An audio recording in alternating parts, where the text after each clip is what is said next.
murni meditasi. Makanya waktu ngajarin Pak Gubernur di Art Center, ada peserta nanya, Pak Gede, saya sudah meditasi puluhan tahun tapi saya nggak ketemu apa-apa. Siapa nyuruh nyari apa-apa? Jangan cari apa-apa. Anda susah meditasinya karena mencari apa-apa, bahkan mencari kedamaian pun dilarang. Jangan mencari apa-apa. Apapun yang datang, Anda bilang awan putih, awan hitam, awan putih, awan hitam. Kalau Anda tekun menyebut awan putih, awan hitam, lama-lama lewat itu awan putih dan awan hitam. Anda menjadi langit biru yang tidak berhingga. Itu yang saya sebut sebagai Parama Shanti. Tepuk tangan. Perintah yang ketiga paling berat, makanya saya harus minum. Berat sekali menerangkan perintah yang ketiga. Salah-salah dipukulin orang. Perintah ketiga, saya mau menerangkan local genius Pulau Bali. Local genius itu kecerdasan lokal Pulau Bali. Sesuatu yang hanya ada di Bali. Di pulau lain lagi kecerdasan lokal. Perintah Shivaji yang ketiga berbunyi begini. Semua akar bertumbuh di tempat yang gelap. Benar? Mana ada akar bertumbuh di tempat yang terang? Ulangin lagi. Semua akar bertumbuh di tempat yang gelap. Penafsiran saya biar pisahkan mana ajaran suci, mana penafsiran, pisahkan. Ini penafsiran saya. Hanya ia yang mengerti kegelapan bisa berjumpa akarnya jiwa. Tepuk tangan. Saya ulangi lagi. Ini perintah ini saya akan bahas agak panjang di tempat yang indah ini. Hanya ia yang mengerti kegelapan yang bisa berjumpa akarnya jiwa. Sebagian sahabat Bali, sebagian, nggak semua. Kalau begitu mendengar orang-orang ngiwe, kayak gitu. Saya bilang, jangan takut, jangan takut, jangan takut. Itu bagian dari kecerdasan lokal Pulau Bali. Suatu hari beberapa tahun yang lalu, kami kelas meditasinya yang berjumlah kira-kira hampir 100, didatangin sahabat orang Bali, si Mbok, saya menyebutnya Mbok. Dari jauh saya lihat cara berdirinya itu sudah seperti rangda. Si Mbok apalagi? Saya pura-pura nggak ngerti aja, pura-pura nggak ngerti. Kalau saya ceritakan tambah takut orang-orang. Jadi, Mbok, gini, biasa aja lah. Saya orang biasa. Di hari kedua, hari ketiga, teman-teman Jakarta pada takut. Pulang, guru, pulang. Kenapa pulang? Takut, itu ibu itu bikin takut. Nggak pernah ikut meditasi kayak begini, takutnya. Saya bilang, Anda diam di sini. Saya jamin sampai selesai meditasi Anda akan pulang dengan aman. Karena kenapa? Tidak semua orang yang penampilan luarnya buruk, di dalamnya buruk. Sama tidak semua wanita yang roknya pendek itu nakal. Tidak semua laki-laki bertato hatinya jahat. Tepuk tangan dulu. Simbo itu memang penampilannya menakutkan, tapi tidak berbahaya. Diam, jangan pulang. Tapi takut setiap malam kita semua melihat dia dalam mimpi dengan wajah seperti begini. Ya, nah di bulan purnama, karena puncak meditasinya purnama, Simbo ini berdoa di sebuah pojokan. Doa apa saya juga nggak ngerti karena muridnya banyak. Tapi vibrasi doanya memang sangat menakutkan. Salah satu peserta meditasi saat itu adalah Pak Ustadz dari Madura. Pak Ustadz dia lembut, Pak Ustadz tentu saja Islam. Tungguin mboknya berdoa. Selesai berdoa disamperin Pak Ustadz. Bu, maaf sekali ya Bu, maaf kalau pertanyaan saya salah, maaf.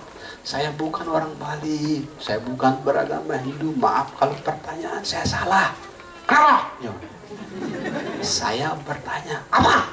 Ibu tadi berdoa apa? Kenapa kami semua takut? Tahu nggak? Saya tadi berdoa biar kalian semua cepat mati. Katanya, takut Pak Ustadz. Pak Ustadz lari. Ketemu saya, tenang Pak Ustadz, besok sudah pulang. Tenang aja. Anda tahu pulang memang tidak ada apa-apa. Tidak ada apa-apa. Nah, teman-teman yang suka ngiur dan ngereh, memang penampilan luarnya serem, tapi di dalamnya belum tentu serem. Saya sekarang pulangkan orang Bali menjadi orang Bali. Di setiap agama ada tiga segitiga. Orang Hindu itu Brahma, Wisnu, Siwa. Orang Buddha, Dharma, Sangha. Sahabat di gereja, Bapa, Putra, Roh Kudus. Sahabat Islam, alhamdulillah, Allahu Akbar, subhanahu wa ta'ala. Kalau teman saya benar atau enggak saya juga ngerti. Tapi untuk orang Bali segitiganya ini, kiwa, tengan, sesarining, dharma, tepuk tangan itu satu paket. Kiwa, tengan, sesarining, dharma. Sepulang dari Besaki, salah satu murid meditasi yang dekat bertanya begini, guru-guru, kalau udah terlanjur ngiwa gimana? Bertanya menunjukkan dia belajar. Naik pangkat, nggak apa-apa, Anda udah belajar, saya tahu, nggak apa. Tapi habis ini naik pangkat kemana? Dari kiwa ke tengan, dari tengan menuju sesarining dharma. Nah, meditasi ini ajaran untuk berjumpa sesarining dharma, intisari dharma, kiri kiwa, kanan tengah, sesarining dharma, tengah, berjalan di tengah.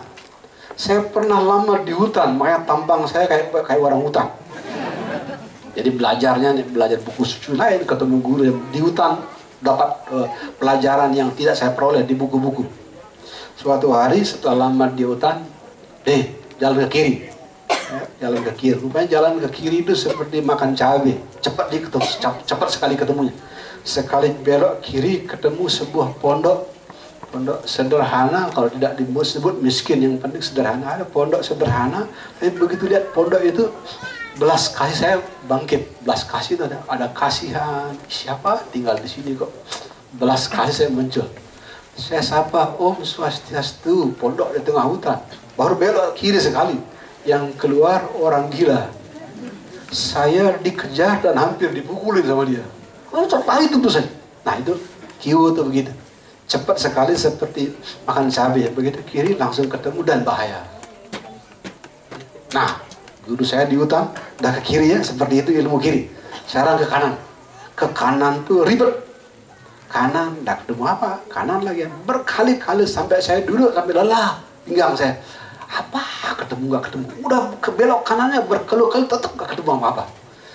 Sing blok-blokan. Jangan-jangan saya ditipu orang. Aduh, cepet belok kanan lagi tuh, belok kanan.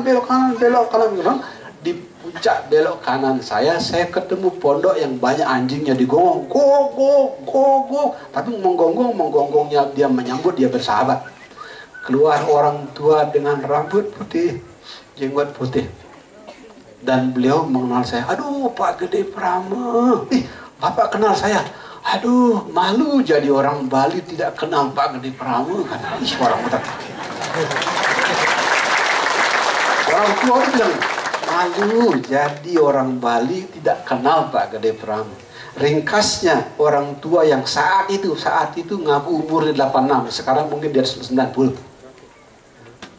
Ringkasnya, beliau ngomong, Pak Gede harus berumur panjang, biar lama bisa menerangi Pulau Bali. Dan begini cara saya bisa berumur panjang. Saya diajarin ilmu umur panjang sama orang tua. Begini, dan saya laksanakan. Urusan benar-benar tidak berumur panjang di urusan berkah Tuhan. Benar. Nah itu ke kanan seperti itu. Sehingga teman-teman saya yang di Bali, khususnya yang suka ngiwe dan ngereh, saya tidak salahkan, saya tidak marahi, saya tidak benci. Saya hanya undang Anda naik kelas. Saya undang Anda melaksanakan lagu yang ini. Mari pulang, marilah pulang, pulanglah kita bersama-sama. Tepuk tangan. Segelintir murid meditasi saya orangnya suka ngareh, Saya pura-pura nggak tahu, padahal saya tahu. Ya, di dunia saya sana suka saya intip ini anak ngerehnya di mana? Oh, di Seman Badung. Saya tahu tapi saya pura-pura nggak tahu. Kalau ketemu ini mengereh di Seman Badung. Tapi saya hanya melihat orang ngereh di alam sana. Suatu hari saya berdoa, Guru, izinkan saya melihat orang ngereh di alam nyata. Biar nggak alam sana itu kan kabur-kabur sedikit. Saya hanya berdoa, Guru, mohon izin melihat orang ngereh di alam nyata. Beneran. Suatu hari ada keluarga dekat udah nyelonong di dalam pagar. Keluarga dekat di dalam pagar, bagaimana ngusirnya? Pak Gede, minjem tempat ngapain? Minjem tempat mau ngereh. Saya bilang, siapa yang suruh ngereh? Guru saya bilang, katanya Pak Gede berdoa mau melihat orang ngereh. Saya suruh ngereh di sini. Nah, inilah suruh ngereh. Itu menuju jam 12 siang itu. Ini asal jangan di kamar saya. Kalau saya di kamar lagi bekerja melayani orang, anak-anak muda di internet. Pilih. Dia lihat rumah-rumah saya. Dia ngerehnya di sebuah pojokan rumah saya yang ada Candi Borobudur. Candi Borobudur itu memang ada bau-bau kuburannya. Jadi orang ngereh memang suka bawa kuburan. Saya lihat, di Borobudur, berarti benar orang ngereh suka kuburan. Saya lihat pojokan mana Borobudur yang disuka barat, tempat guru saya ngereh lah, seperti yang udah tahu lah ngereh. Serem lah. Dan biasanya kalau wanita, ini juga wanita, udah rambutnya begini saya biar, ya dalam bahasanya Gus Dur, gitu aja kok repot. Biar. Ya, minum dulu karena mau cerita orang ngereh. Setelah 12:30, jam 12-nya sudah lewat. Dia datang ke sana. Ampunusan Pak Gede. Saya tanya, ketemu apa? Ngereh di sini ketemu apa? Dia bilang, saya ketemu Buddha. Adina ngereh ketemu Buddha. Bagaimana wajahnya Buddha sih ingin tahu. Tadi jam 11:30 siang Pak Gede, saya disuruh mengeluarkan cermin, rupanya dia bawa cermin. Keluarkan cermin, lihat matahari lewat cermin 11:30. Bagaimana tuh lihat? Di titik bagian tengahnya matahari berwarna kuning keemasan, di pinggirnya berwarna merah marun, persis seperti bajunya Pak Gede. Katanya, tepuk tangan Pak Gede. Sehingga teman-teman yang saya ajak ngereh. Nah, sekarang naik pangkat. Kalau Anda ngereh tapi hatinya indah, Anda tidak saja bisa berjumpa Siwa, Anda juga bisa berjumpa Buddha. Pasti Anda tanya, bagaimana caranya ngereh biar ketemu Siwa dan Buddha? Dua pedomannya. Banyak menolong. Kalau tidak bisa menolong, cukup jangan menyakiti. Mari pulang, marilah pulang, pulanglah kita bersama-sama. Mari pulang, marilah pulang, pulanglah kita bersama. Nah ini, saya membimbing orang Bali biar menemukan rumah sejatinya. Para Mas Santi, orang ngereh pun saya tidak marahin. Ya, bagi teman-teman yang non Bali lupa saya nerahkan. Ngereh itu praktek mistiknya orang Bali, sebutlah mistik. Mistiknya orang Bali yang oleh orang awam, sekali lagi orang awam sering dikira black magic. Di desa orang ngereh ini diusir-usirin, dikira sumber setan. Dengan saya tidak ada black-blackan. Ya, dengan saya semuanya dibimbing pulang. Malam ini keluarga Compassion baru dengar cerita kalau di rumah saya ada orang ngereh. Ada wanita ngereh di rumah saya. Dan dia tidak saja berjumpa Siwa, berjumpa Buddha. Bagaimana caranya orang ngereh bisa naik pangkat berjumpa Buddha? Banyak menolong. Kalau tidak bisa menolong, cukup tidak menyakiti. Mari pulang, marilah pulang, pulanglah kita Anda pertama pura duhur uluwatu. Orang Bali saya ketuk hatinya. Dekati ilmu Bunda Durga dengan cinta. Kalau Anda mendekati ilmunya Bunda Durga dengan cinta, Anda ikut mempercantik dunia. Ada wanita Bali yang tampangnya ngereh protes sama saya protesnya. Pak Gede, ini orang Bali aneh. Kenapa? Di Bali kok Durga diwajahkan serem-serem, padahal kan di India tuh patung Durga cantik-cantik. Ya tergantung siapa Anda. Kalau Anda penuh kemarahan, benci, berperang, Anda ketemu wajah Durga yang menakutkan. Tapi kalau Anda banyak menolong dan sedikit menyakiti, Anda ketemu tidak saja Bunda Durga yang cantik, seperti wanita yang ngereh di rumah saya.